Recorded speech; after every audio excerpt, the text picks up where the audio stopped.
Well, good afternoon, everyone. We are thrilled to welcome you to our first Coptic Education Community Update Q&A, hosted today by the Diocese of Sydney and its affiliated regions, Public Relations Office. With me today, and as you'll see on screen, we have Father Joshua Tadros, the Papal Legate to the Diocese of Sydney and its affiliated regions, Ross Nassif, Chair of the New South Wales Coptic Orthodox Board of Education, Dr. Lydia Musa, the Director on the Board of Education, and Debbie Armanios, Director of the Board of Education. Hello and welcome all. Thank you for joining me. And, we're looking at, with the year coming to a close today, we really wanted to provide an opportunity to recap and to learn more about some key initiatives and projects worked on, milestones achieved as a Board of Education, and really looking forward to 2024 and beyond. And with that in mind, I wanted to pass to Abuna Josh to help introduce the purpose and intention of the meeting today. Over to you, Abuna. Thank you, Simone. And it's definitely a blessing to serve the diocese and to serve the schools and to serve the congregation of Sydney. I've asked the Board of Education to come and share some information and, more importantly, facts around, obviously, the future of the schools, but more importantly, some current issues that exist that seem to have spread through our community, making it become a community issue rather than a school issue. And the reason for that is the miscommunication of some of the misfacts that are out there that are causing some pain to some parents. And I was hoping that by clarifying these facts and by really putting them out there for everybody to have access to, we can overcome these issues, because at the end of the day, our role and all our roles here, both as clergy, as servants and board members of the Board of Education, is to actually work in love and bring about love and bring about peace. Every morning we pray, our church is placed in our prayer, in our morning prayer. There's this beautiful section from the Pauline epistle, and Ephesians chapter 4, verses 1 to 5. And in that prayer, we actually say that we should, bearing one another in love, endeavoring to keep the unity of the Spirit in the bond of peace. The unity of the Spirit in the bond of peace. We seek peace. We seek love. We seek to have this one spirit. Anybody that seeks a spirit of division, a spirit of hatred, a spirit that seeks to divide, can't be someone who holds the Spirit of God, because these are not characteristics of someone who is the son or the daughter of God. One of the beautiful prayers we always pray in the litanies, in the Gregorian Mass, we actually pray for the oneness of heart that is of love. May it take root in us. So tonight, as we begin, I hope that we all remember that we all remember that we are seeking the oneness of heart that is of the oneness that is of love. May it take root in us. With this, I hand over to Ross, who is going to introduce the members of the Board of Education. But more importantly, before he does, I want everyone to remember that these people, these beloved servants, are servants with a long history of service. They are servants that love our church. They are servants that serve our church. And they are servants that have sacrificed a lot for the sake of serving the schools. I met them in March. They were appointed to this service before I started in this role. And all I could see is the Spirit of God working through them and working with them. They also seek love. They also seek peace. And they also seek, more than anything, unity. So with that said, because I know that Ross wasn't going to say that, I hand over to Ross. Thank you, Abuna. You're too kind. And thank you, Simone, for this opportunity today. 5 really dedicated and faithful servants who serve with integrity and with honesty, who all bring different skills and different experience to the team. Starting with Mark Gerges, who is an architect by trade, and his knowledge and his insight has been invaluable as we've sought to undertake some remedial works, both at St Mary's Coptic Orthodox College and at St Mark's Coptic Orthodox College. So he brings those skills to the team. Ahmad Awadullah, who is a former servant on the Diocese Financial Committee, he brings the financial acumen to the team and has been instrumental in implementing some good financial governance and some good financial processes within the colleges. And so, again, he has been, in the short time that we've been together, has played an invaluable role. Debbie Armenius, who I'm sure is known to many through her service in Exodus. What may not be known is the fact that she's very much a pioneer of Coptic education in New South Wales and Australia, I might add. So even before Wunamora was set up, St Mark's in 1996 in Lidcombe, Debbie had already registered a Coptic school where her kids went to school effectively. And so her link to Coptic education is unparalleled. It is, and it doesn't only go back to then, it's also manifested in her service at both schools, the integral role that she's played in the development of Coptic Orthodox studies within our schools. So her value is unparalleled. Then there's the young lady on my right, Dr. Lydia Musa, who is indeed a product of the schools, a graduate of St Mark's in 2004, maybe, as I give away her age. She's a change management specialist and the author of a book called Navigating the Chaos of Change places her in she's the perfect person for the sort of chaos that we've encountered and finding the way through some of that chaos so that we have vision, clarity of thought on a way forward. And then I've come to the table with a little bit of knowledge in employment law and industrial relations, working for the last 20 years for an organisation that features a board and having oversight over that board. I bring to the table a little bit of governance. But as Abuna said, what is unique and what is so special about this group of people is the honesty, the spirituality, the depth of service that each one brings. It's something I've never experienced before. And yes, that's our board. Thank you, Ross. And I think it's great in by way of a community update to get to know who is on the Board of Education, and very appreciative of all your dedicated service, each one of you, and may God bless that into the future. And I think by way of kind of understanding how the Coptic colleges differentiates itself, I wanted to really understand from you guys the college's vision. And I hear some great news that St Mary and St Mina's, as well as St Mark's, are both within the top 100 in the state in academic performance. I'd love to understand a bit more about that too. It's something obviously to be celebrated. So yeah, over to you. It is to be celebrated. It is a proud tradition. Although St Mark's slightly dropped out of the top 100 late last year, but it is something that we're very proud of in terms of the academic excellence of the colleges, particularly in the areas of maths and sciences. But in terms of vision, Simone, I think it's important to encapsulate the fact that not only is academic excellence important, it's a holistic approach that is the center of our vision, a holistic approach whereby we strive to produce in our colleges young women and men who are Christians, who are steeped in the tradition, the rich tradition of our Coptic faith, who are driven to play a part as Australian citizens in our community. And they do so with a unique set of gifts, and they do so in unity. And so it's so much more than just academic excellence. It is a well-roundedness, that is spiritual, that is physical, and that is intellectual as well.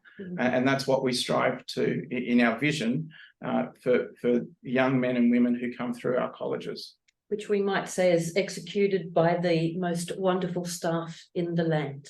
We're very blessed to have the finest teachers and leaders in our community within our colleges. It's such a blessing, and they are to be rewarded.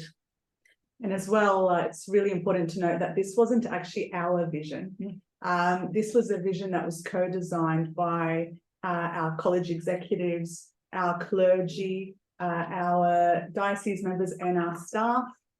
So it wasn't something that we kind of sat in the background and wrote an aspirational vision. No, it was actually co-designed by everyone. And as you can see down the bottom there in that fine print, that was part of version 16 of our strategy and our vision and values. So the idea of it was, what is it that you want our children to come out of after they finish Year 12? Academics are critical, and I'm sure that's why a lot of parents send their kids to the Coptic school, but really it's a Coptic college and it's Coptic education, and that's why this is at the centre of it all. Yep, I think it's extremely comforting for parents to be, to really understand that, you know, it's developing the whole person in the colleges. And as a new mum myself, you have no idea how much more weight that carries in understanding. It's a turbulent world, and I think I don't know how to handle 70% of the parenting asks required. So to be grounded in that type of framework that looks to develop the whole person is an exceptional thing to be able to deliver to our community. So absolutely is something to continue to learn more about, and how we are looking to develop in the colleges that whole person in future chats for sure. And I think Simone, I personally love the fact that in the vision it comes out the last line, connected as one body with unique gifts. Yeah, no, absolutely beautiful. And I think, guys, we've got I've got a lot of questions for you, but you know, we want to be thorough. So I think we'll pivot and really wanted to just take this opportunity to answer some questions that have kind of come to be through whether it's the Public Relations Office or to the board themselves in recent weeks by parents and members of the congregation in relation to discussions surrounding the St. Mary and St. Mina's College and St. Mary and St. Mina's Cathedral, and in relation to the ownership of the heritage building at Bexley, among other items. So hoping that, you know, we are able to get set up some historical context here. And Ross, I hoped you would be able to help please explain what the St. Mary and St. Mina's Junior College Board process and kind of outcomes have been regarding the issue that I've just mentioned. It's been quite a process, to be honest, Simone. Although it only appears to have come to a head in recent weeks, but this has certainly been something that the board has been working on in collaboration with many stakeholders for some time. So at the back end of 2022, beginning of 2023, the high school moved off the premises of Bexley into their brand new premises in Rockdale.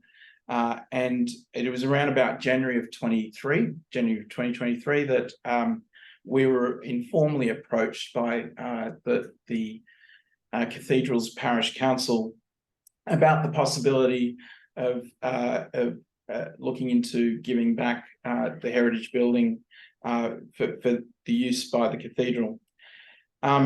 It quickly became an issue whereby representations were made by stakeholders such as the PNF and members of the PNF, and we were addressing them as early as February, together with the then papal legate, His Eminence Archbishop Angelos. That resulted in several meetings, a couple of meetings with representatives of the schools, the college's PNF. A number of responses went back and forth between the board to allay the fears and concerns of the PNF rightly so. At this particular point in early February, it was a little more than a proposal. Due diligence hadn't been undertaken, and we just needed to take stock of what was being asked and whether we could entertain the request. In late February, when His Eminence was here in Sydney, there was an informal meeting between the Board of Education and the Parish Council at the Cathedral, and His Eminence at that point in time laid forward a way by which we could deal with this issue. His Eminence advised that perhaps the parish, the Cathedral, could undertake a process of consultation, and if there was general support for this proposal, that the heritage building come back, that the Parish Council formally request that of the Board of Education. In a roundabout way, that kind of happened throughout March. It perhaps happened back to front, but in any event, it did happen, and we were formally approached with a correspondence in March requesting the return of the occupancy of the heritage building. We had already at that point in time kicked off compiling material for the purposes of seeking some legal advice to ensure that we weren't breaching any statutory provisions that oversee the function of a school. So that was certainly a process that was undertaken early on. Concurrently, it was around this time in March that the board went out to parents as well to advise parents that there was a proposal that had been received, and the board needed to undertake its due diligence. It would be fair to say as well, Simone, that it was around this time that we were really aware and cognizant of the fact that in a limited space, that is the site at Bexley, with a growing congregation and a college that we wanted to flourish and grow, that at some point in time there was going to be a limited space, and if we really wanted the college to flourish and grow and to expand in accordance with the vision that had been put together, the reality is that we were possibly going to need to look beyond Bexley, and a decision was made that really, if growth was to occur, it would be beyond Bexley. But in any event, returning to the issue of the heritage building, that continued on. We sought legal advice. The Parish Council did its consultation. We were then, the lawyers came back to us and sought some further documentation in relation to the building and the site and the ownership of the building, whether there were any arrangements that had been entered into between the college and the cathedral. Long story short, Simone, this is a process that went through for about 9 months. Intermittently dispersed with consultations with the parents. There was at a particular point in time some concerns that were raised in relation to conflicts and the original use of the heritage building. So that again informed us in terms of what we needed to ask and who we needed to approach, and representations were made of council and the Department of Education and NESA, just to make sure that we were on track with a proposal.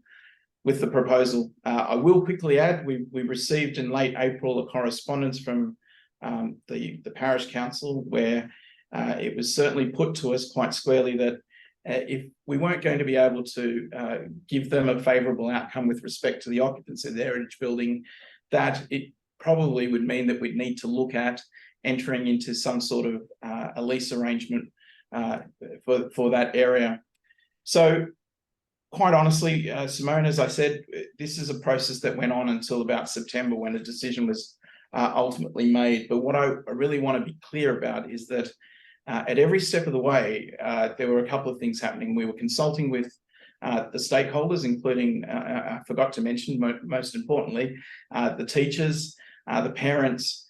At every step of the way, questions were asked and issues were raised with us and concerns were raised with us. This is not a process that we did in haste and that we undertook in haste. It is one where we sought advice and came back, formed objective views based on data and based on legal advice, till we got to the point where a decision was made in early September and was then communicated to all. And to add to What have I that, missed? no, you haven't missed anything. I think Ross is extremely thorough in his details around the chronology of what happened.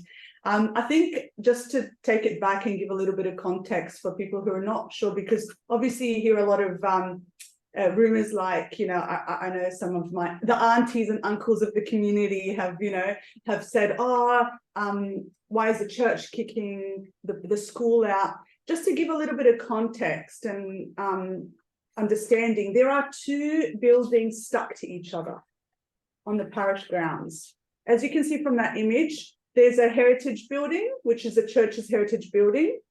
And there is a school, we call it the school funded building.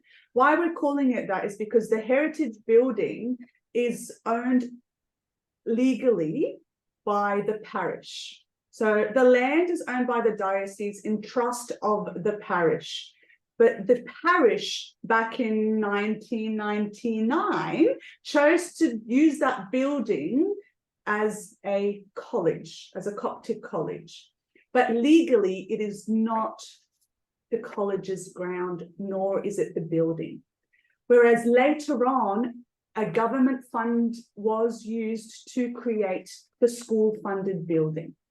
Now, when both of the junior college and the senior college were there for the last 2 years in those two buildings, they occupied both buildings. Now that the high school or senior college students are no longer there are many, obviously, as you can imagine, that's less than half of the students now, which means that there is a lot more room on the ground, right? Essentially what it is, it's moving the junior college students from the heritage building into the school funded building. Now, as a governing board, we have to see what is legally correct, what is financially feasible, and in terms of governance, so according to NESA and the Department of Education, which does not leave us with much choice considering only the school funded building is owned by the college. So this is where we're at the moment. It is also, we did look into the financial feasibility of paying rent to the parish. However, that means that it will stop and hinder the future growth of our college elsewhere. So it's a move from one building to the other. That is what it is. But throughout this, we made sure that we did all the consultations with staff, with the parents. We answered more than 60 parent questions and over 8 touch points with parents throughout the process. With staff, we also consulted with staff. Now, are they getting, and the point here is about utilization of existing space. And that's what we really need to push the point. There are, and if you'll see a few slides ahead, there are rooms that are not being occupied at the moment. They're used as storage by both the college and the parish. So it's about optimizing and utilizing the space that we legally have in the best way that we can without stopping the future growth of the college. And I think it's very, very important, Lydia, that we go back to the historical, the pioneers that actually began this process of schools.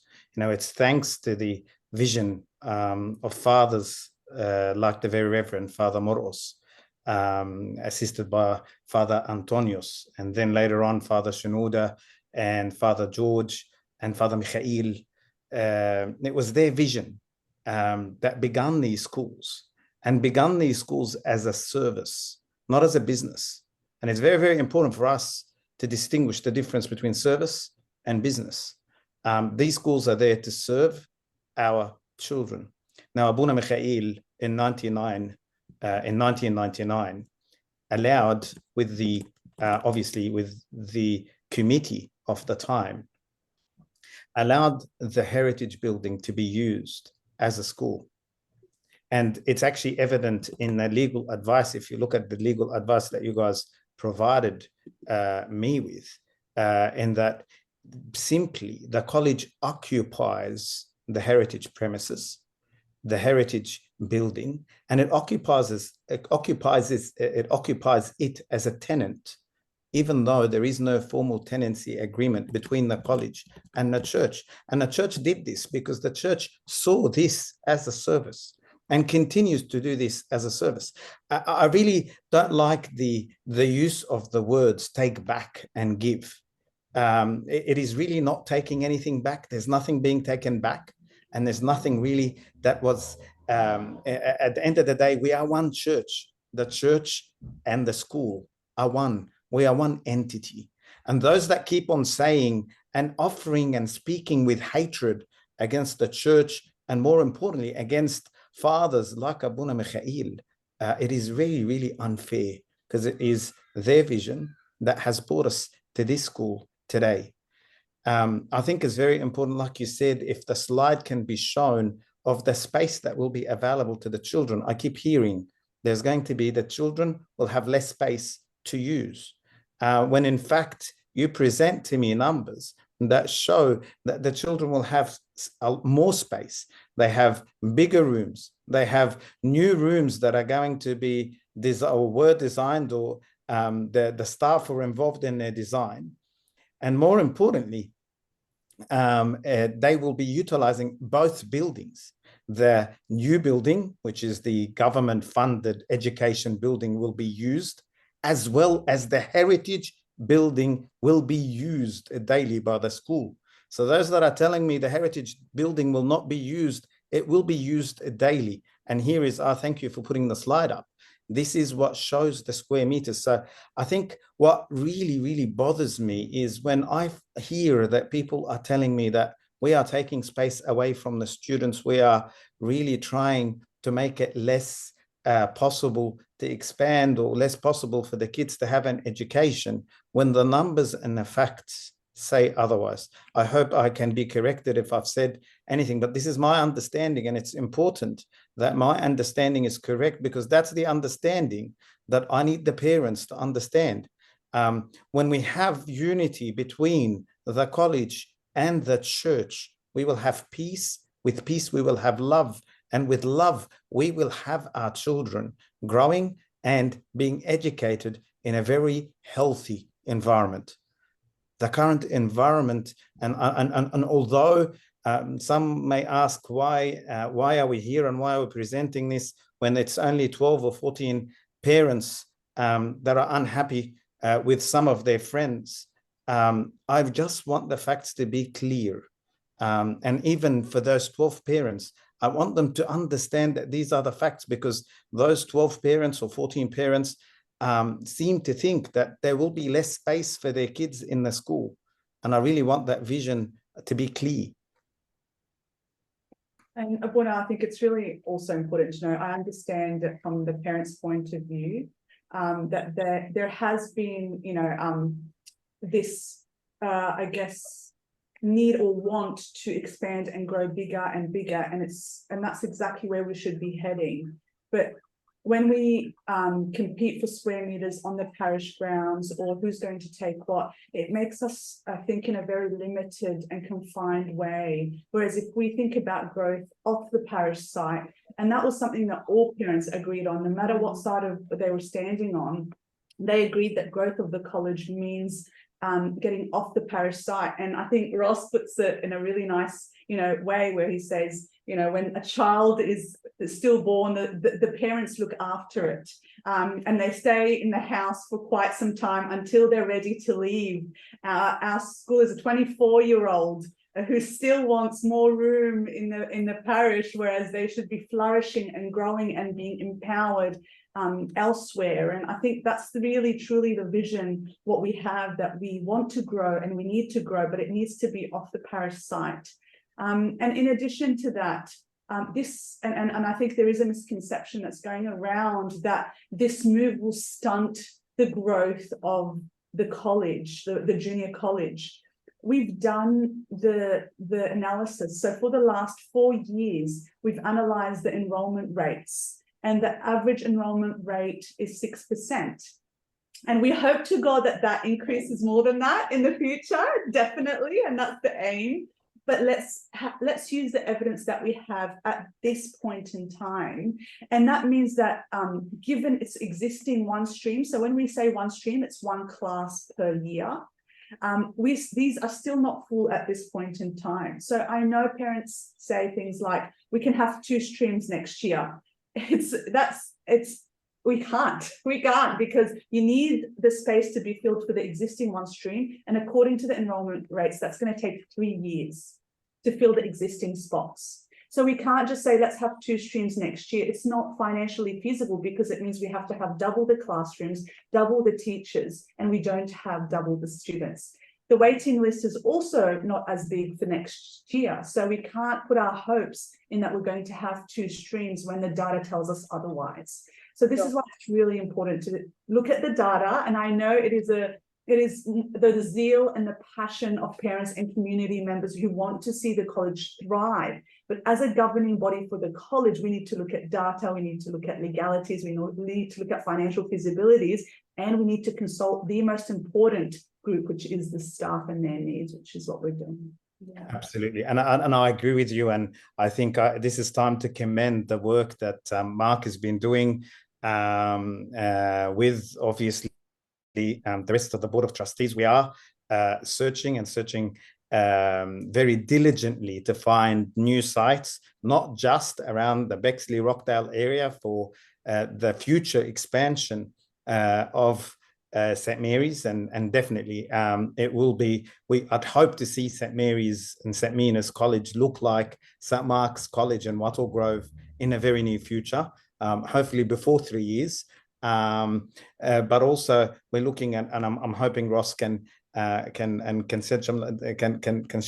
shed some light. There are feasibility studies that are also being done for other schools in other areas. You know, I serve in an area that really would benefit from having a school in the northwest, and maybe and last time I was at St. Mark's, Mr. Deans really wanted a second campus for St. Mark's in Wattle Grove. So we have feasibility studies, we have work that has begun on trying to do that, and that is really the future of the schools. Well, actually, the high school does have 2 streams of winner. So the key, however, for the high school is at capacity with the current 2 streams, but how they build those 2 streams is not just from the junior college. It's 60% from the junior college and 40% from surrounding primary schools that go into the high school. And that's really important for us to keep that ratio. That's the ratio at St. Mark's as well.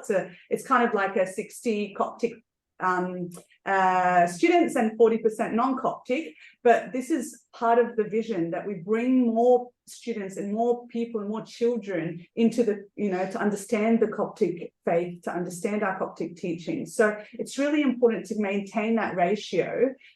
However, even so, with that 60-40%, that means they can't accommodate. You're right, they cannot accommodate for an additional stream because it means that they'll need 3 streams then. Or we need to say no to all of those 40% that are coming from other colleges, which would be also to the detriment of our college, because then we're not raising awareness around the community about our colleges. So whilst the high school does have 2 streams, but it is at capacity at the moment, they can't take any more in. Okay, so it's 2 streams and they won't be able to add a 3rd stream. If we have another stream in the junior college, that means we need 3 streams in the high school to be able to accommodate for surrounding colleges as well. Yeah. Thank you, guys. I didn't want to interrupt the flow of conversation there, and I think we've covered a lot of ground around understanding not only the historical context, and we're talking the OGs as well, way back when, who had the vision to establish the colleges out of service in a service capacity, to now the 2 colleges that we have, and then also now detailing how and the movements of St. Mary's and St. Mina's Coptic colleges currently. I'm going to go back into, to some of the questions, and hopefully, Ross, you can help provide a bit more of a legal context for me, and wanted to know what, from the buildings, you touched on it earlier, who do they currently belong to? And Father Josh, please do feed in as necessary. You mentioned at the start around there wasn't ever a full tenancy agreement or anything signed in play, and kind of wanting to understand how kind of those summary of findings there. I think it's very important to understand this, and that again is another misconception. Every land that exists for our church to utilize is owned by the New South Wales Property Trust.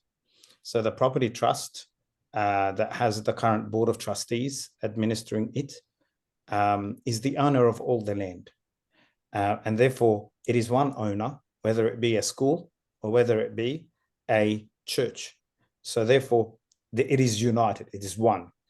However, within that, different services utilize. So the school utilizes some buildings, some that are built by government funding. So they belong to the school and can only be used by the school because the government funded the money to build these buildings to be utilized as schools. Then there are the buildings that we've bought or we've built as a church. They belong to the church, which are owned by the property trust. And this is the reason that the property trust administers all property as such. The Board of Education, and maybe also for the sake of clarity, every time Ross speaks and says board, he's talking about the Board of Education. The Board of Education, rather than the Board of Trustees, the Board of Education administers, governs those schools. Now, within the Constitution, and to satisfy the requirements of NESA, the Board of Education is an independent board. Due to the fact that there's government funding, the governance for the schools must be independent, and their role is to ensure in their governance that everything that is provided by the government is utilized for the work of the schools. And the church sits at an arm's length. So the Board of Trustees and even the papal legate and even the Pope, within the Constitution, we only have the right to appoint and remove members of the board. We cannot interfere in the way they administer the schools.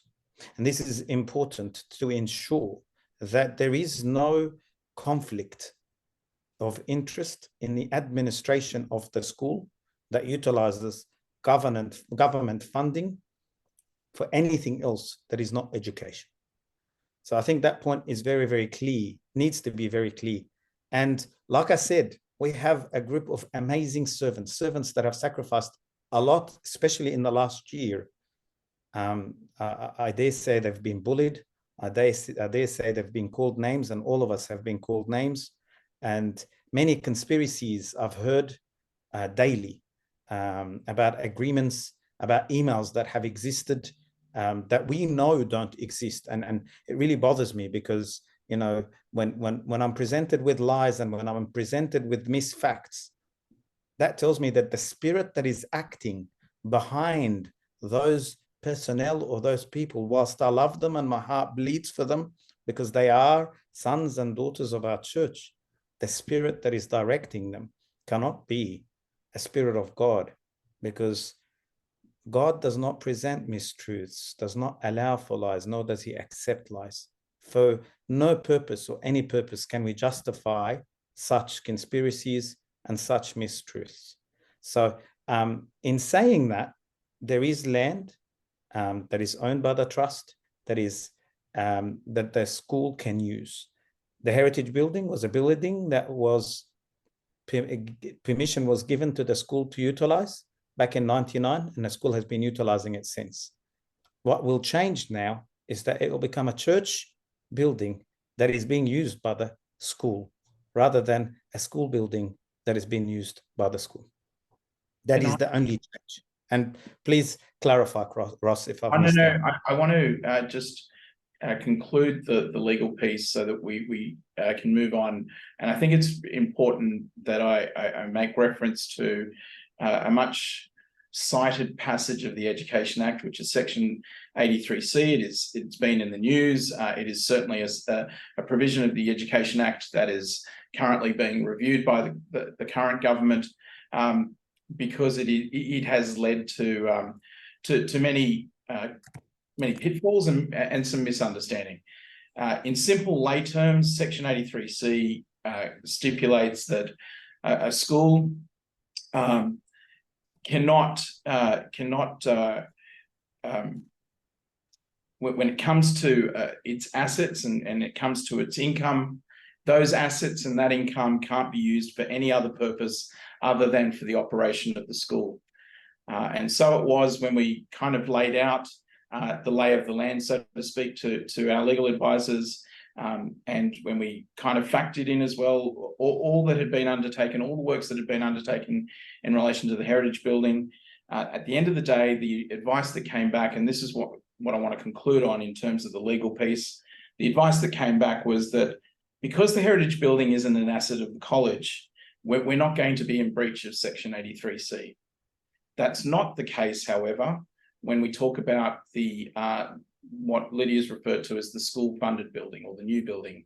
That is an asset of the college, and certainly when the time comes that we move on, that is an asset of the college that we will need to enter into some negotiations about an appropriate market rate and selling that particular asset when we come to leave. So want to be really clear that we've looked and provided our legal advisors with all the information necessary to come to a finding and come to an understanding, the summary of which is kind of in that slide, that there isn't a breach of Section 83C. Okay.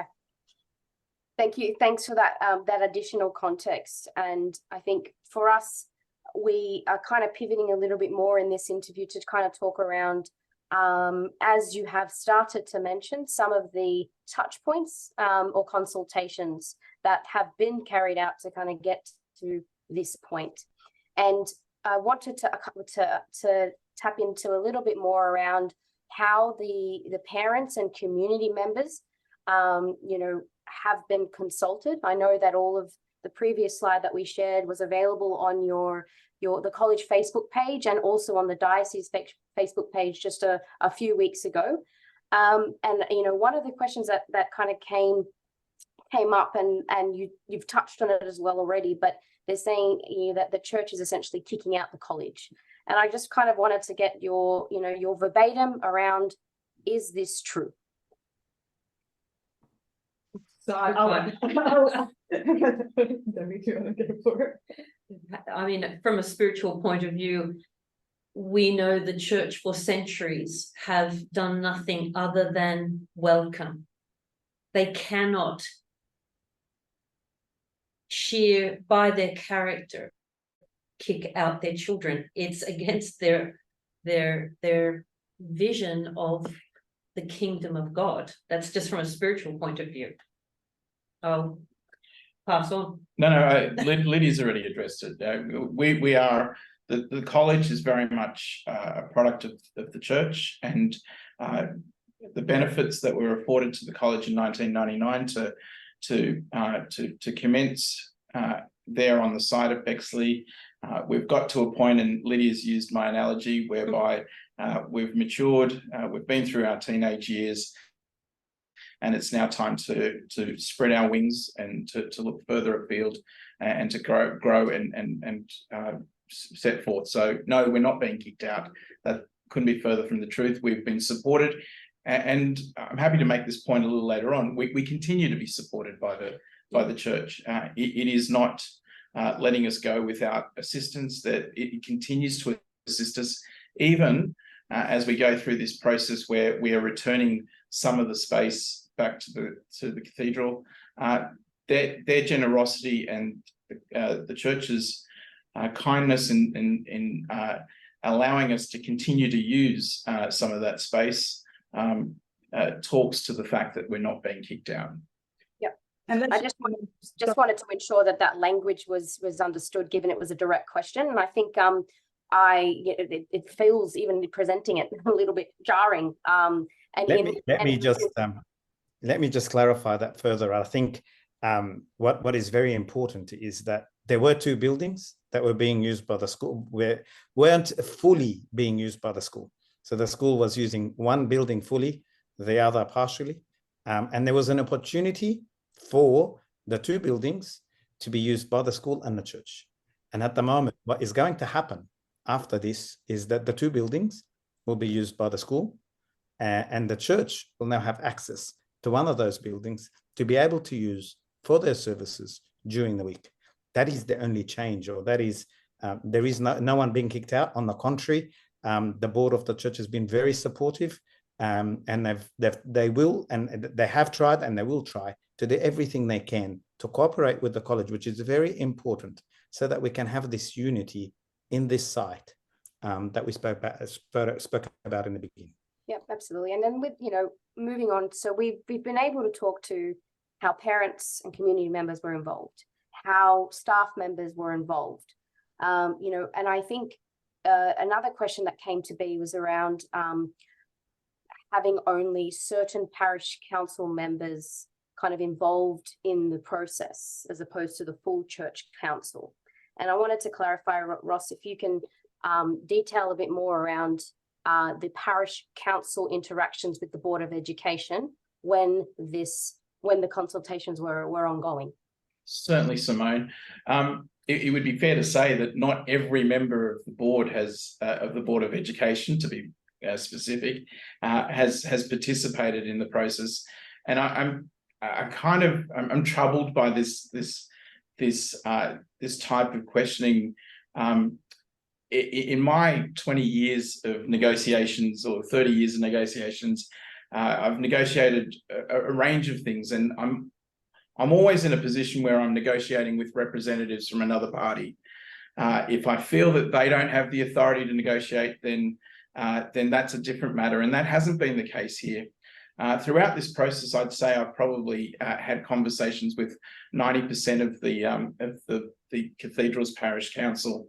But in any event, as we've progressed through these negotiations with representatives of the parish council, there have been times where either I or they have had to take stuff back to to our respective parties. Either I've taken stuff back to the Board of Education, or they've had to take proposals back to the cathedral's parish council, and then we've worked from there.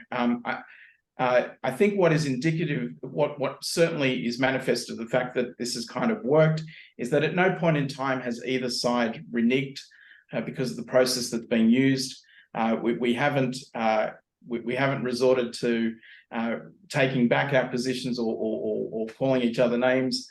We've been able to move forward in a cohesive way, and certainly from the Board of Education's perspective, I've brought material back and information back to the board, shared it with the board. If there have been concerns from the board, then I've gone back to the parish council.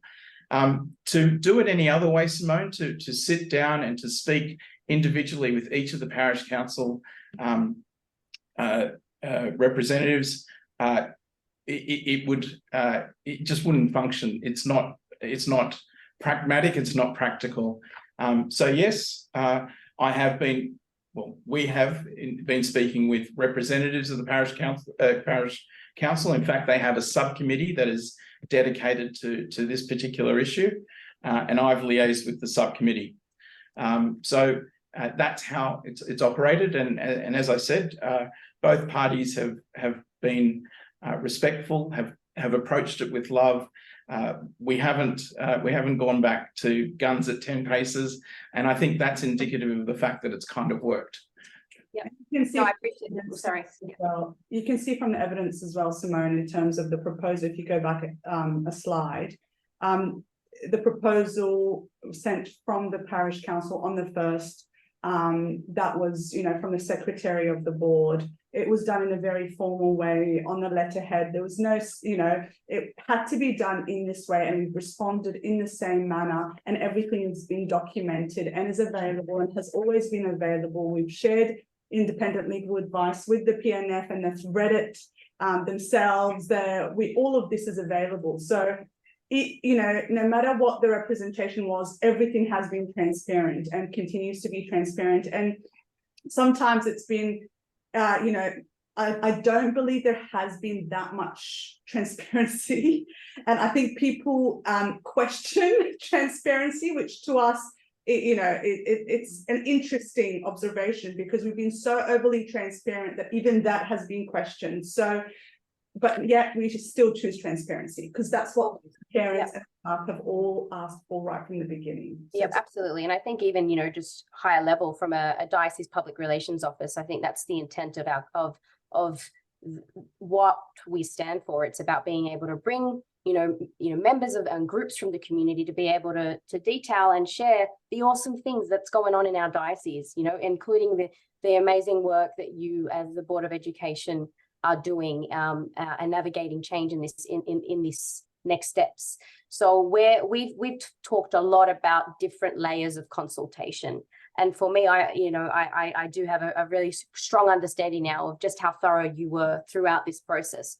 The one thing we haven't overtly talked to is that of, how the PNF and parent consultation kind of took place. So if we could just spend, a minute or so talking to, how that was done. And I hear there were many responses back and have overall fed into to the board. Yeah, as you can see there, and as Ross has already mentioned, it started even before the formal request came through from the PNF representatives who brought in questions. If you go to the next slide, we've answered all of those questions. And even though this was a response directly to the PNF, but then if you go next again, the same questions were then relayed to parents of the junior college. Again, if you go to the next page, and you'll see 16 pages, I believe, worth of questions that were answered. So what we did is the first point of contact was the PNF, but we wanted to make sure that all parents of the junior college, these are the stakeholders actually affected by this move, had a chance to submit any questions. So as you can see at the bottom, there was a form that they all had access to throughout the entire process before any decision was made. And these were the questions that came through in the first instance and were answered by the 18th of May. And then once the decision was made, then, as you can imagine, because some parents did not agree with the decision, then we had a plethora of questions come through. And parents asked for a face-to-face meeting, which we afforded to the parents, of course, openly. We had the entire Board of Education there. As Father Joshua has articulated, there were 18 junior parent representations at that meeting. Not all were opposing and not all were for. It was a mixture. There were also a bit of community representation as well in there. So 14, I believe, families from the community who did not have a child in the junior college, but wanted to be there to vocalize their opinion. And that's why we've taken this as more of a community matter. And this is, has gone beyond a college matter. But again, 60 questions were answered. And I believe maybe perhaps our own doing of that, we haven't had this open video forum earlier. Maybe that's what is a big lesson learned from this, is maybe, people don't like to read as much or don't have the time to read as much. And so maybe this should have happened a little bit earlier. And we did apologize to the parents as well on that evening that we didn't have a parent forum earlier in the process. And we take responsibility for that. But again, the forums were there for parents to ask questions, whatever they needed, and those questions were answered. 60 of them were. And the thing is, though, we have to make sure that we understand, as a governing body, we are in the middle. Our decisions cannot be formed by the parish, and at the same time, our decisions cannot be formed by the community. We must make decisions that are formed as a governing body, straight down the middle in terms of legal, financial, feasibility, strategic direction, and the values of the college as well. So that's how we must stay and must be. Otherwise, we wouldn't be a governing board. We would just be leaders who appease everybody, and that's not good governance. Sure. And what would you say, you talk about the incredible staff that are working within the colleges. What have been some of their verbatims, excitement? What are they saying? How are they feeling? I believe it was Ross earlier who mentioned there was a lot of support for the proposal. So we did do a number of staff consultations, and if you go in there, thank you. That was the first, so 30th of June, so early on in the consultation piece, and you can see there's a picture of us with staff and some parish representatives in there as well. So the idea of it was that we make sure that we understand what staff needs in terms of the logistics of the move. What do they need to make it, because I mean, it has been occupied in the past by senior college students, but it is a different ballgame when you talk about junior college, right? These are younger students, they need different things. And so we needed to spend time with the staff to understand those specific needs. And the staff laid it out very clearly there, what they need. And the parish representatives were there to say, this is how we can help, this is what we can do versus what the college can do versus combined initiatives. And it was a very fruitful discussion. The problem arose then afterwards, once the decision was made, was by, as Father Joshua was saying, when it became misinformation that was spread. And obviously that would put staff at in a bit of unease, right? They are stuck in between what we do as a governing body, and they are, you know, what they face in terms of parent responses and the community, and a lot of our staff go to our parishes. So they were stuck in this spot, and as much as we can, we've always gone back to the staff and asked what they need. And that's why, you know, whatever we ask of the church in terms of our requests and proposals for the transition, it mainly takes into consideration the staff needs. And that's our biggest priority. What the staff need is what the student needs are, and that's what we need to accommodate for in this process. And I think one of the things that you mentioned to me, Lydia, was that the staff were also involved of the design of the new classrooms. I think we've got some photos there as well, if we can go to that. Can you just elaborate on and how that happened? Yeah. David was the instigator for that. They're the old ones. They're the old ones. And you go next. That's not the new ones. Next again. One. Yeah, there we go.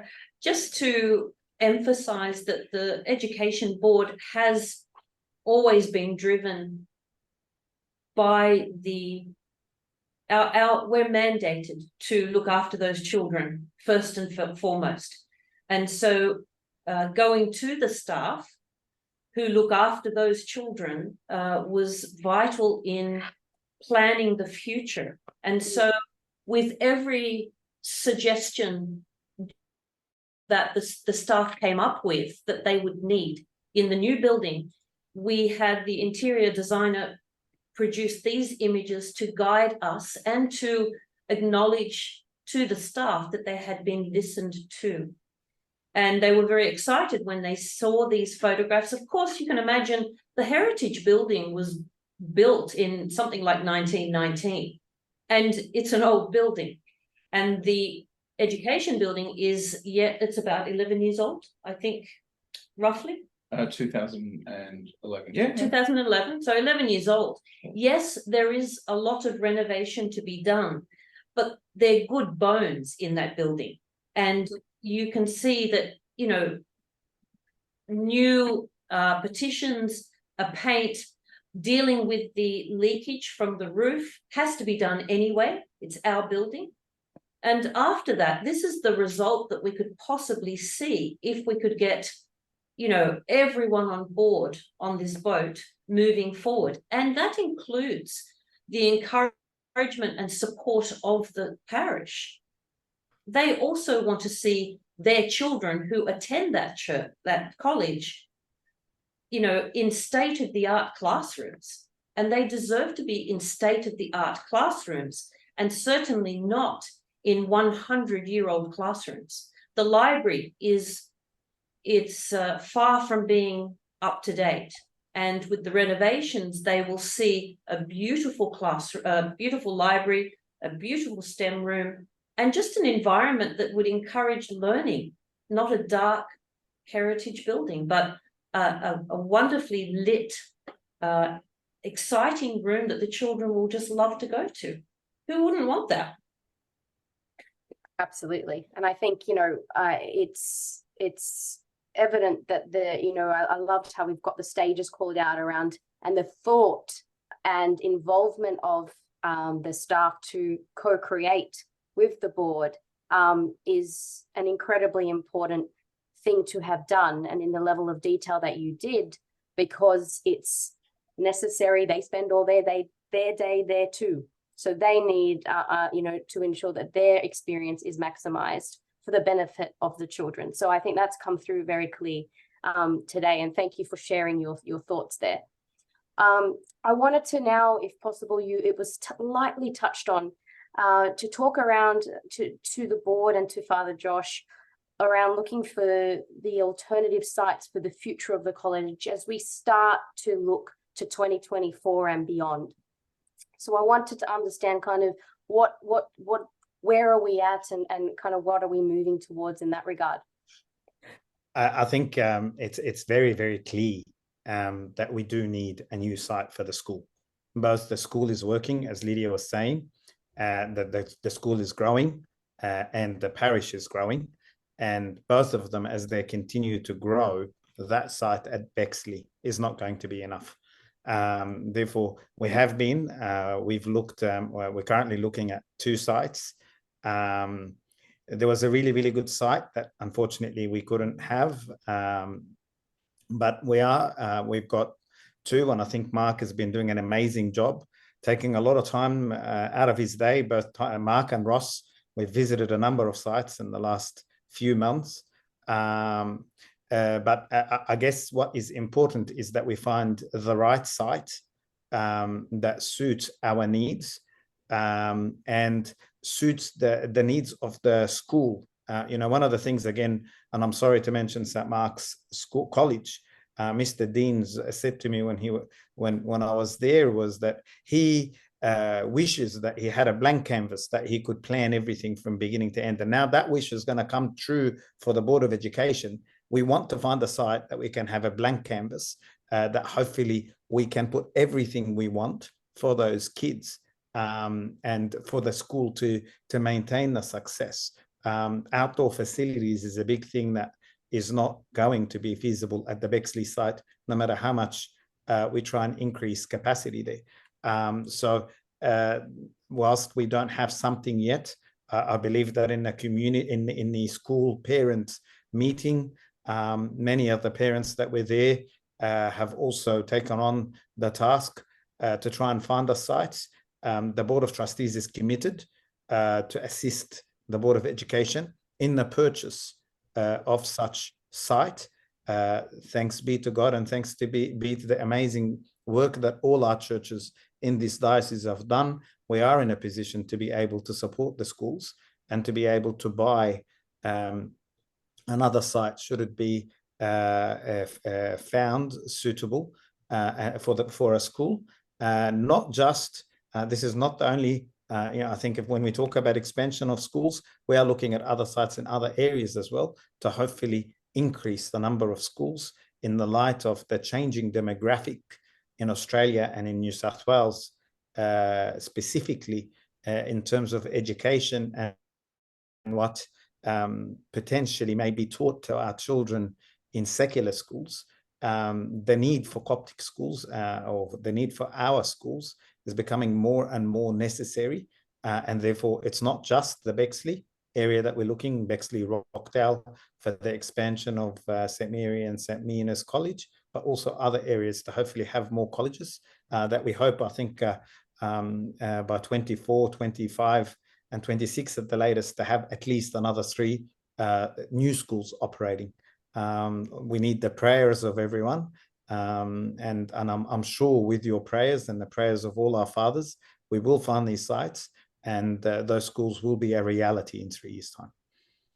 On that point, it was the beginning of unity, because the parents, the board, the staff, everyone, the church was in agreement at the end of that meeting on the 17th of October, that this was the point of unity. We all agreed that this was necessary. And so it was at least a door to the future and a door to move forward together. So it's imperative that we find this place. Yeah. And also, I wanted to know that, and this is something that came up by the parents, is why would we refurbish the existing school-funded building if we're going to go off-site in 3 years? And our kind of response to that is, well, the well-being of the students and the staff. It's so important that 3 years might seem like a small drop in a long strategy for a board, but really 3 years in something that's not refurbished, hasn't been refurbished in, as we said, like many years. It's really critical for the well-being of the staff and the students that we invest a little bit of upfront for these 3 years, that they're in an environment that is conducive to learning, conducive to growth, that will increase our enrollments, God willing, so that we are at full capacity by the time that we move off this site into a new site. And they do deserve that. 3 years. Yeah, sorry, but I was going to say 3 years for the children. That's nearly half their life or half their experience of primary school. So it is a significant number of years for the primary students. Sorry, Deb. Sorry, yes. And also too, if we have a limited amount of money in those 3 years, better we spend it on the well-being of the children and get them into a building that is state of the art, rather than having to spend it on rent. Yeah, and this is what will happen. Yeah, some very interesting thoughts there, and absolutely, it's been incredibly clear this entire Q&A that the well-being of staff and student is first and foremost, and is something very admirable, given you are a Board of Education looking at the well-being of students. Father Josh, just to close off on the diocese support elements. There was a statement that was put out by yourself in support of the decision. And if I can read verbatim, I wish to express my wholehearted support of the New South Wales Coptic Orthodox Board of Education as an independent governing body. They have proven to be the most successful board to date, governing our schools with a collaborative, united, evidence-based, strategic and Christian approach. Wanted to see if you could reflect a little bit on those comments. Look, if it's not evident but by this meeting and what I have said so far, whilst this group of servants have my wholehearted support, and not just my support, but the support of the Board of Trustees and the support of all the fathers in this diocese.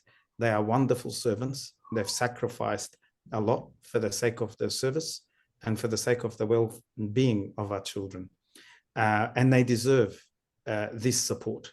It is very, very important, as I mentioned before, that they are independent and that they be afforded that ability to make decisions, and that these decisions become independent for the sake of the children. And it's very important that they are also not stripped of their independent choice or decisions that they've made. Whilst I understand the zeal of some of the parents and the love of some of the parents for the school and for the church, they are parents. They don't have access to the expertise. They don't have access to the consultants. They don't have access to the data that this board has, as you can see, comprehensively done to reach this decision. And I don't think it's right for a group of parents to rob this hardworking group of servants from their decision or their choice. I wholeheartedly support them. I love the work they've done, and I think all of us love the work they have done and they continue to do, not just in the management and the governance of St. Mary and St. Mina's College, but also St. Mark's College. And I look forward to seeing them manage and govern more schools to come. The experience they've gained and the experience they've had so far is a wealth for us. And in saying that, we can't forget the work of many boards that have preceded them. Now, those boards weren't, in many circumstances, afforded the luxury that I'm trying to get out of my way to afford to this group. They were challenged in many decisions that they've made, and those challenges may be the cause of some of the sufferings that we are experiencing today, and some of the sufferings that the schools have experienced over the last 20 years. If there's anything that we can learn, a lesson that we can learn from the history around the future of the Coptic colleges, it can be that the Board of Education needs to be independent, and that new schools need to be planned and need to be planned well. And there needs to be always a future plan. I mentioned in the beginning, our fathers that started these schools were pioneers, and they did what they can with what was available to them at the time. I still think it's possible for a school and a church to coexist on the one site, but for that to happen, there needs to be a lot of land available to accommodate both those entities to grow, for the church to be afforded the growth it needs, and for the school to be afforded the land to be able to be available for the students to use. So in the future, definitely it's something that we have to look, we have to pre-plan. We should definitely have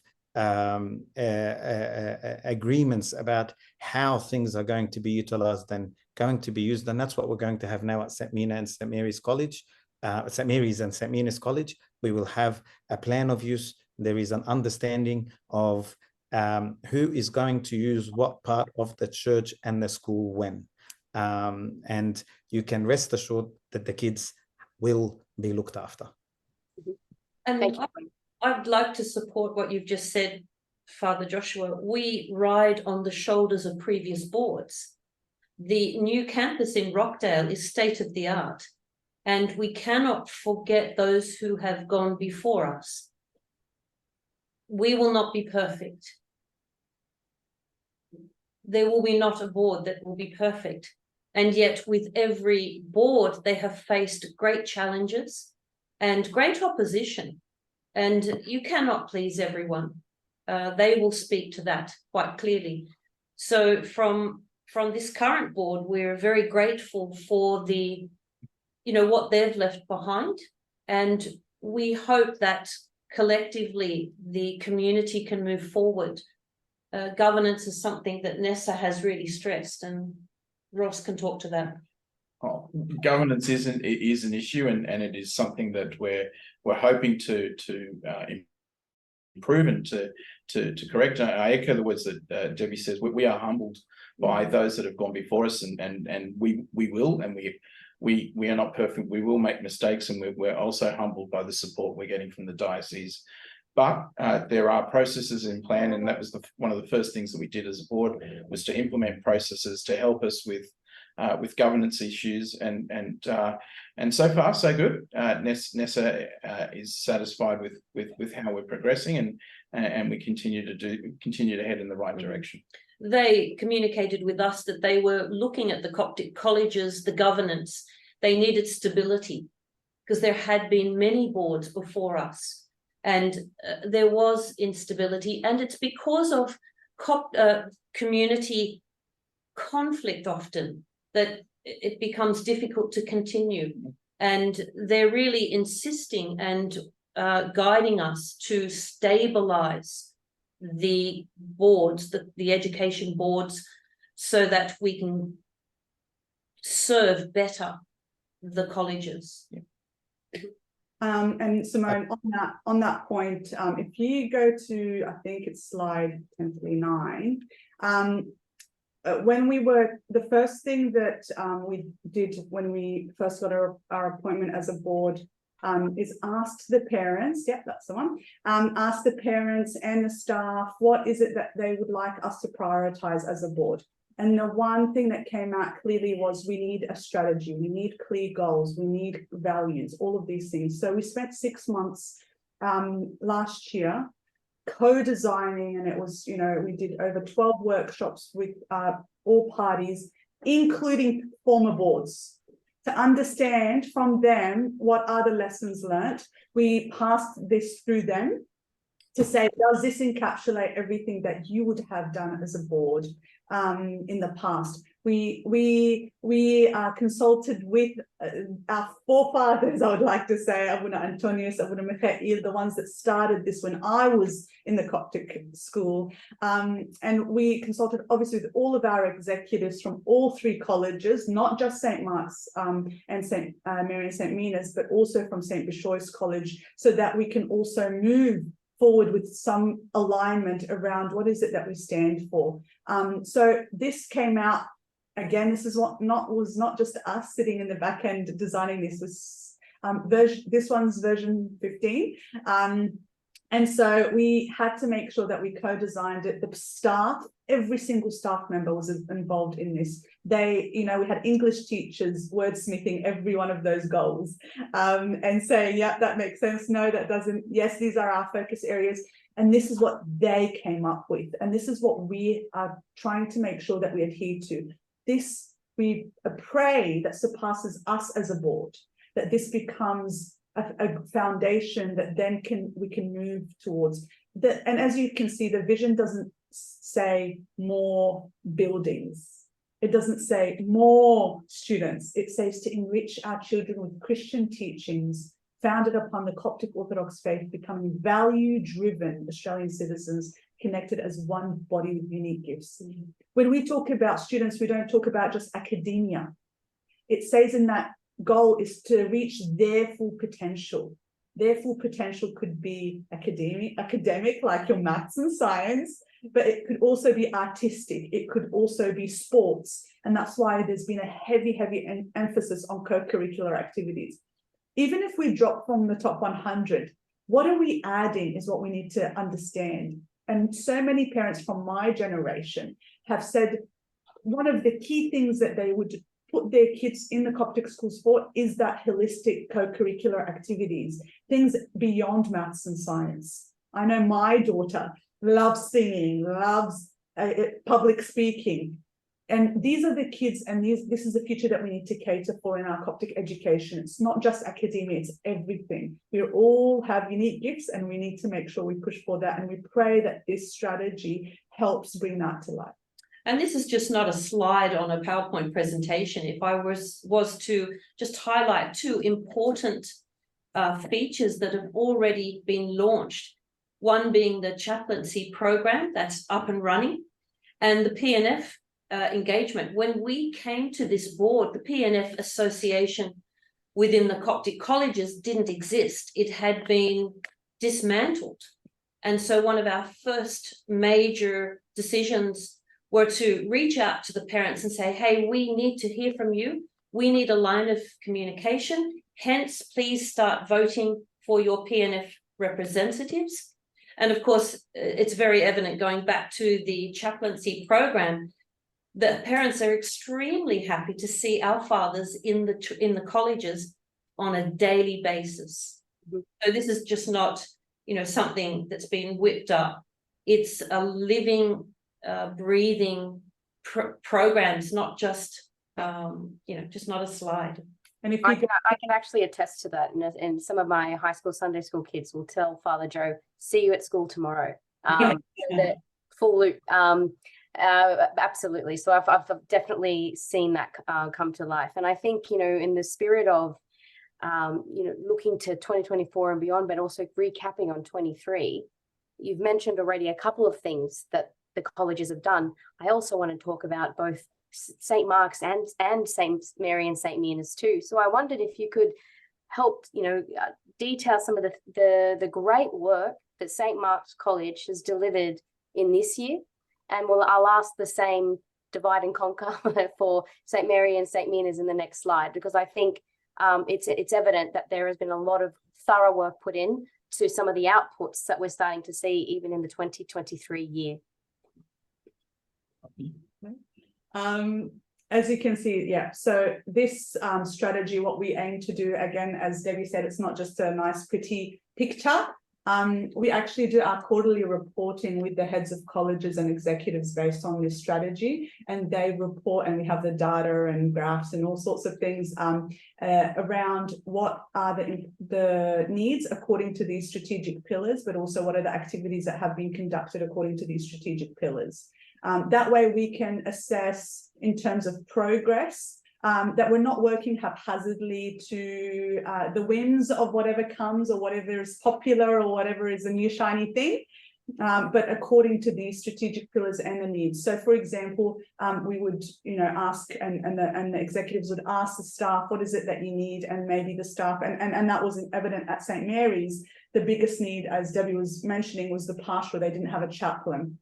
So in the next slide, if you go to St. Mary's, I know I'm going kind of back and forth, but one of the first things was, according to the staff needs, they needed a chaplain. According to the parent needs, they needed a chaplain. So we're very, very blessed to have Father Anthony Morgan as a chaplain for St. Mary and St. Mina's College. So this is the idea, is that they tell us what they need according to these strategic pillars, and that then forms the priorities of the actions, whether operational, so by the executive and by the staff, or whether it's more strategic and governance, so with us, that sits with us as a board. So this is a live document. We assess quarterly based on this, so that we have the clear direction and we know that we're actually moving towards something, and we can quantify and qualify these things and share the amazing things that they have been doing as colleges with the rest of the community to increase the enrollments, but also to increase the faith in our Coptic education as well. And really what stands out in our lifetime as a board was the appointment of Mr. Tony Deans to St. Mark's. Now we have two wonderful leaders of two wonderful ships, with Mr. Francois David at St. Mary's and Mr. Tony Deans at St. Mark's. The colleges couldn't be in better hands.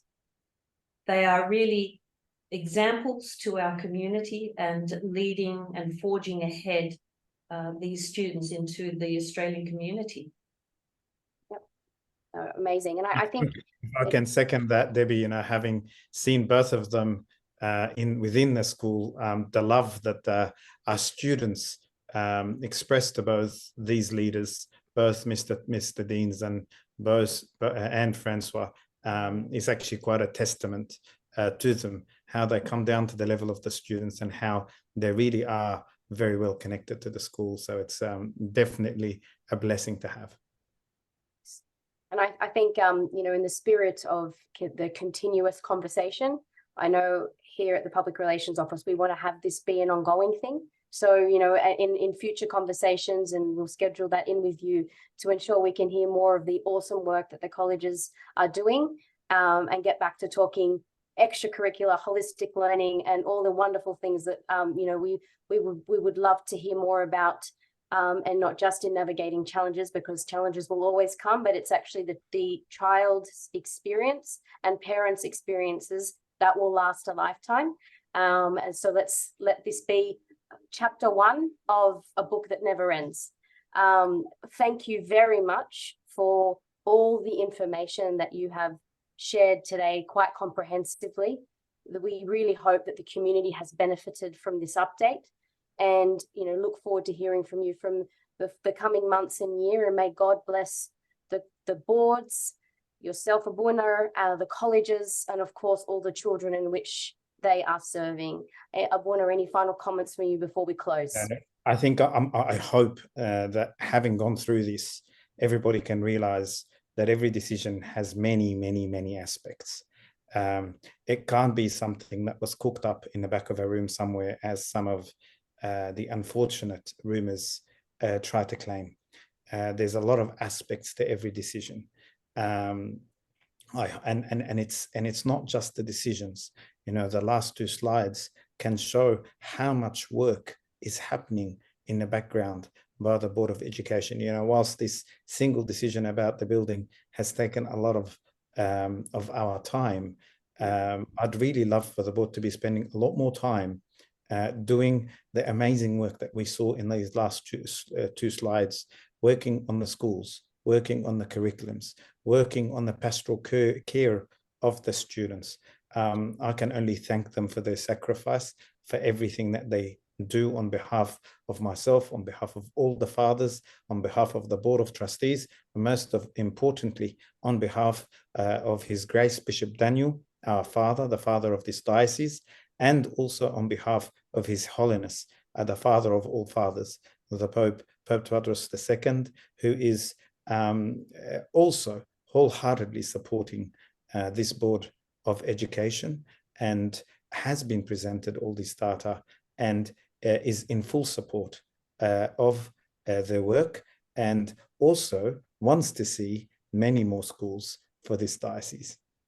God bless you all. And please pray for all of us. I think if there's one thing that we need the congregation to do is to continue praying for all the servants, for the members of the Board of Education and their families, the members of the Board of Trustees and their families, and for all our fathers, the clergy that are serving day and night, all our churches and their families. And may the Lord bless you all. And please remember us in your prayers. Thank you.